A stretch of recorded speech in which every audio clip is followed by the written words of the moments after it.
Official Tiger Podcast, this time a special edition with head coach Jody Grant and Scott Passamore, Bentonville Athletics Athletic Director. This is also sponsored by First National Bank. This is part of the Inside Tiger Athletics piece this week. We wanted to give you an inside look at how we do the podcast and what we talk about. But first things first, Coach Grant, big win over Fayetteville. Close game, competitive down to the end. Guys played well. Yeah, real pleased with the way our guys played. And we told them all week that they're going to have to play a four-quarter football game to be able to compete against these guys. You know, we'd played the three previous games. Our guys have really only played a half, so it was really good for us to be able to go out there and get our guys out there for 4 full quarters. I thought we played well in all phases, and it was a big win for us. It was Fayetteville's a tough opponent, and we knew they would be. And like we've always said, if you're going to win a conference championship around here, you're going to have to beat Fayetteville to do that. So our kids understood that, and I felt real good about the way they played. Absolutely, and Darius Bowers came back for them, and he's elusive, gave you guys problems all night. But when it mattered, the Tigers ratcheted down their defense, held him in check, and then got a big play at the end.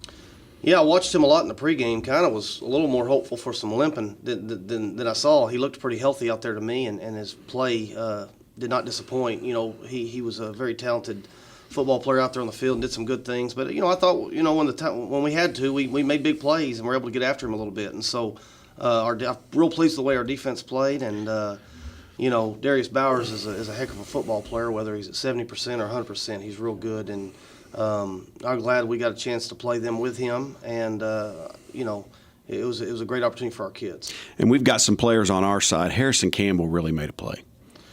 Harrison Campbell has done that week in and week out, but that was a big-time play. And, we're trying to get in. We get the ball back and just hopeful to get into field goal range. We end up blocking their extra point, which would end up being huge as they scored late. And our goal is to get in field goal range and give our kicker a chance to get us into overtime. And, he catches the ball across the middle, and it's just fun. It's fun to watch. I've watched it 15 times. It's just on film. The young man's a very special player, and we had a lot of great things happen for us on that play. A couple of Fayetteville defenders kind of ran into each other and tripped, which helped. And he hit the sideline, and when he scored, it was almost an unbelievable moment. And the crowd goes crazy, even though it was a rainy night, and we had a limited crowd. We still had a great crowd, a very loud crowd. And there's nothing like a win over Fayetteville. Like you said, two teams that really decide things a lot of the time in the conference championship. They're always in play.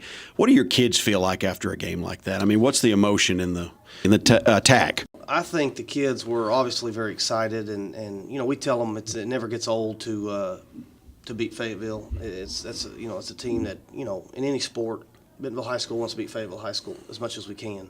And I'm sure the roles are reversed for them. It was a great thing for our kids and our program. I think that's 13 years in a row we've beat them in the regular season, and I think we talk about that all the time. But if you sit back and think about that, it's not like Fayetteville is a program that's struggled. They're always competitive each and every year, and the fact that we've beat them for 13 straight years is something to be proud of in the regular season. So you could see the joy and the excitement in our kids and in our coaches. But most importantly for us, it was just an opportunity to move on. Become 4-0 in conference and basically control your own destiny as you go into the playoffs. And should we give this guy sitting here with us some credit, because I'm not sure that you've lost to Fayetteville in the regular season. Yeah, it's all me. It's all you. Athletic director always takes credit for all the wins. Absolutely. But Scott Passamore is the guy that makes everything go and puts on these great productions on game day. Coach Grant, you know that he is tirelessly working anytime there's an event, whether it's football, basketball, wherever, and whatever school it is. Scott, talk to us about the feeling of winning a game like that against the Bulldogs. And you've seen a few, and this one was down to the wire again. Yeah, it's always exciting to win a big game. And, there, as you said before, there's a lot of preparation from our team and our coaches and our entire staff to get ready for an event like that. And then when you come out on the victorious side, it makes it that much special. The season's not over. We got a big one this week, but this one's a little bit special because we got homecoming coming up, and we've got the Rogers Mounties. Talk to us about them. Yeah, this one, I think anytime you have a homecoming game with the alumni coming in and all that goes with that, it makes it a little more special. This one's big for us. It's Rogers. It's still a rivalry game. It doesn't get talked about as much, but I think the old heads around here that played here forever, they grew up competing against the Rogers Mounties, and so it's still a big game to a lot of people. And we embrace that, and so we make sure our kids understand that. I didn't know this until last year, but I think the overall between Bentonville and Rogers, I think Rogers is ahead in that, and it's just now starting to get balanced up again. So we try to talk to our kids about, how about you be the team that, I don't know where it's at, but helps get that in the favor of Bentonville, and just try to find little things. Rogers is a team that is, struggled a little bit this year in the conference play, and but I think the minute you don't take a team serious is the time that they could slip up on you. So we've focused on that all week, and our kids understand that, and that's the beauty of kind of what we've went through a little bit this year is we've played some teams that have struggled, and just try to teach our kids and educate our kids that you don't take anybody lightly, and so our kids respect what they're doing, and know that they're going to have to play well. And anytime you play Bentonville, anytime our opponents play us, we're getting their best shot, and they understand that. So we'll have to play well, and our expectations is that our kids will. So what kind of challenges does Rogers face, and what do they present? So, a couple years ago, they were running a power run game, and they have now switched to more of a air raid style or a spread style. Where are their weapons? What do you have to prepare for with Rogers? Yeah, so Rogers, is running obviously a more conventional, traditional offense where I think they're very talented at the quarterback position. He's an athletic kid that throws the ball well. Very impressed with their running back. He's kind of their featured guy in the backfield, and probably the most impressive thing for Rogers offensively is the size of their offensive line. They've got a really good-looking offensive line that does some good things, and they're well coached up front. Defensively, they're a little unique in what you see in the conferences. They play a lot of man coverage. They'll play a lot of zero man, and with that, they're bringing pressure. So the scary part of that is if you can't get a guy open, or you can't find a way to get some concepts to work, it's tough to protect what they're bringing. So you gotta toy around and do some different things, and be prepared. You don't see a whole lot of man in our conference. You see it some, but they're living in it and believing in it, and so they get better at it each week. They got a real talented defensive back over there that traditionally covers the top receiver from each team, and very impressed with him. And their guys just, for the most part, play fast and do some different things than what you're used to seeing. Scott, you've been around here forever. You like to say that you were here when this was a place that nobody wanted to be. Yeah. And you've been through the years that Rogers was the big game. Talk to us a little bit about what Rogers means coming in here, and especially it being homecoming. Well, first, Coach Grant just called me an old head. Was that what you said? I have been here 27 years. I guess I am an old head that does remember multiple games. And it's funny you bring that up. I was just meeting with a gentleman yesterday about the Bentonville Rogers rival, and we were talking about some of the games that had gone into overtime and sudden death, and the battles that these programs have had between each other, and it is a rival that goes way back, way even before I was here. But yes, I can remember 27 years of football playing the Rogers Mounties. Talk to us about the homecoming events. Now, a lot of that's done on the side with Principal Lloyd and such as that, but you're heavily involved in that. What can fans expect for this homecoming week as far as presentation at Tiger Stadium and what we got going on during the game? Absolutely. The gates will open at 5:30 on Friday night, and for everybody listening out there and watching today, it is not going to rain at game time, okay? I've already talked to the weather forecast, and we've canceled all rain for kickoff. So gates open at 5:30, and then the homecoming court will be at 6:30. So 30 minutes before kickoff, be there to congratulate our homecoming court, and we'll crown a queen, and then at 7 o'clock, we'll kick off and play some football. And the sun's going to come out. It's going to be sun's going to shine on the Tigers. There we go. The sun shines on the Tigers. Talk to us about the halftime. Anything special coming up there?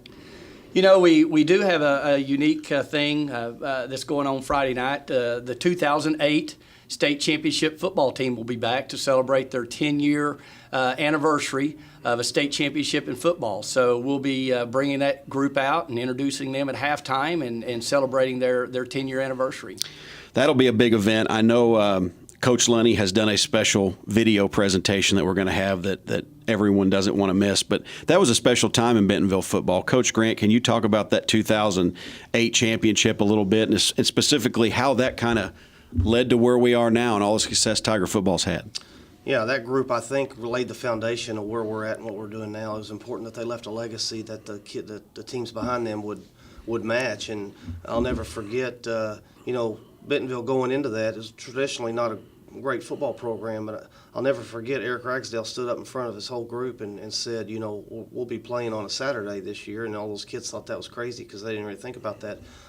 He had basically explained to them that the state championship was on a Saturday and that they were going to be there, and they were absolutely bound and determined to do that. Their work ethic, their tempo in practice, the way they practiced, the way they held each other accountable, was fun to watch. And me, you know, 10 years ago, just still young in the profession, getting to be around Coach Lunny as he basically flipped the program, and this was the class that he did it with. And, you know, I got to be around this group from when they were in the 08 group from when they were in junior high. And so a lot of special kids in that group. I don't know that if you see that group walking on the street, you see just a bunch of Division I football players. You just see a bunch of hardworking kids that it was really, really important to them. So I'm equally as looking forward to seeing some of these young men as they are probably to come and be around it. I told our kids just yesterday what an honor it should be for them to get to play in front of the 08 team.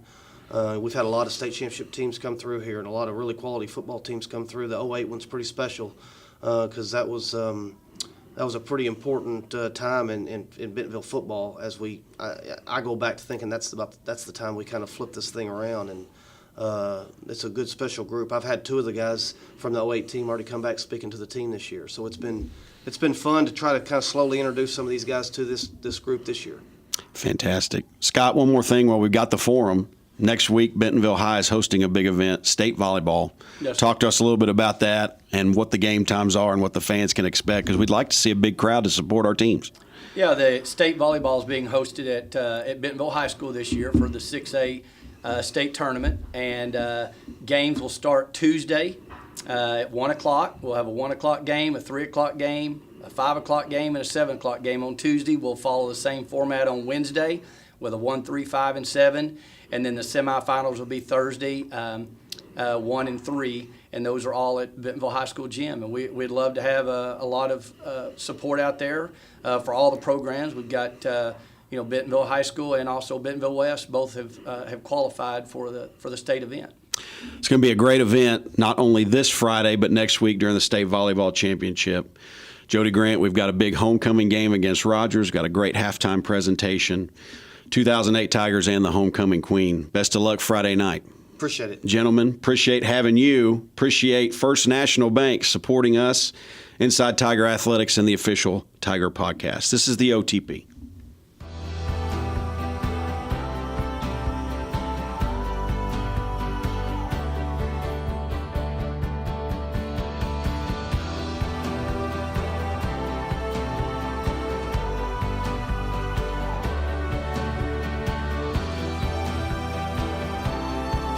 You live. We put you first. Introducing You First Banking, only at First National Bank.